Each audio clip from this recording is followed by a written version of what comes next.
Okay, this is my 94 Chevy Silverado build. Extended cab, short bed.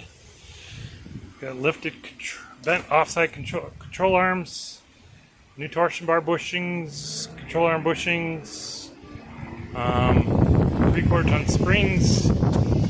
We haven't touched this in a while. 3/4 ton springs that brought it up.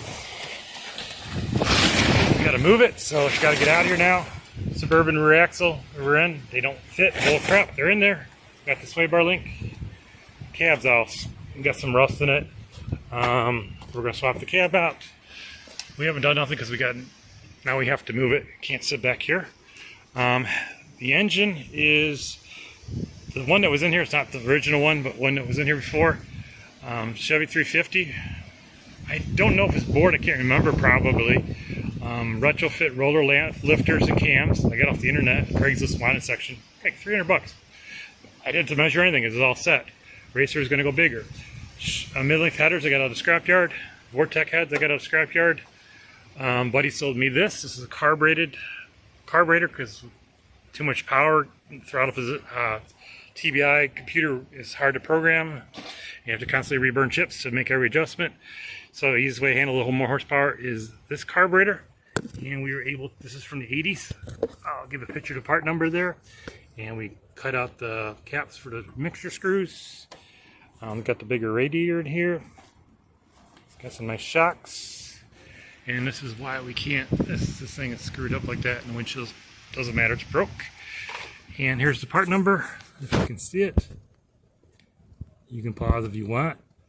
1708-6004, and it's under 3045 JMY. And the reason we had to go with Chevy, obviously Chevy, but this always got connected on for the moment, is we use an Oldsmobile carb. It'll hit here.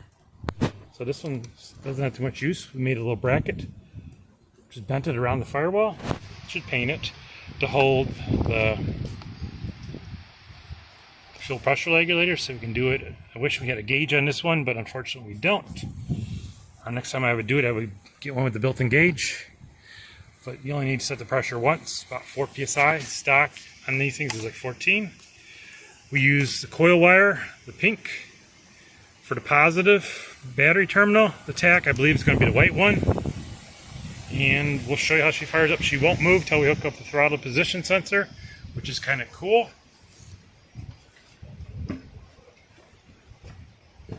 Because on this one I cut with the carburetor. It's got blue, gray, and black. Well, the original throttle position sensor is blue, gray, and black. It's kind of hard to show up in the picture. This is what it looks like. So we don't need to get an adapter. We'll just cut it. We can always get a new harness if we want to put the car back to normal. The vacuum advance is going to go under here. This is a lawnmower snowblower one. It's just tied up there. And we'll show you how she fires up. We need a throttle position sensor to move the electronic transmission since it's a 4L60E. So we'll prime it up a couple times. And if you want to fill up the bowl, you can put a little gas in there when you're first starting it. If you haven't ever started it, a little 2-sec oil mix would definitely help. And we'll get the cars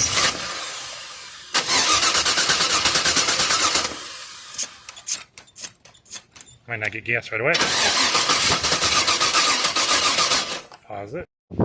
Since this is gravity fed, we're just gonna fill the bowl up. Just a pop bottle. We save the caps all the time for the gear oils because they work perfect for motor oil and the quartz and this stuff. Filling the bowl. Sometimes I mix 2-sec oil if it hasn't been started in a while. Ain't gonna hurt it. And you know the bowl starts spilling out, so you gotta be careful of that. We always keep rags around in case we have a fire.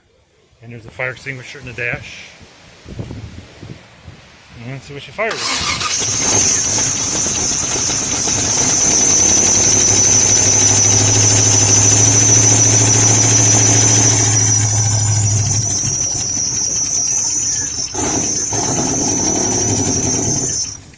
That is not set up. And that's it. She's fired up. So we're going to get the throttle position sensor and see if she will move. Sorry about no real updates on this. It's just, you forget and time flies by. It's actually, she's running nice, so.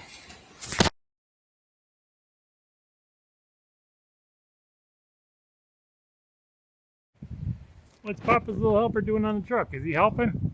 Helping fix the truck? Little guy? Are you helping fix the truck?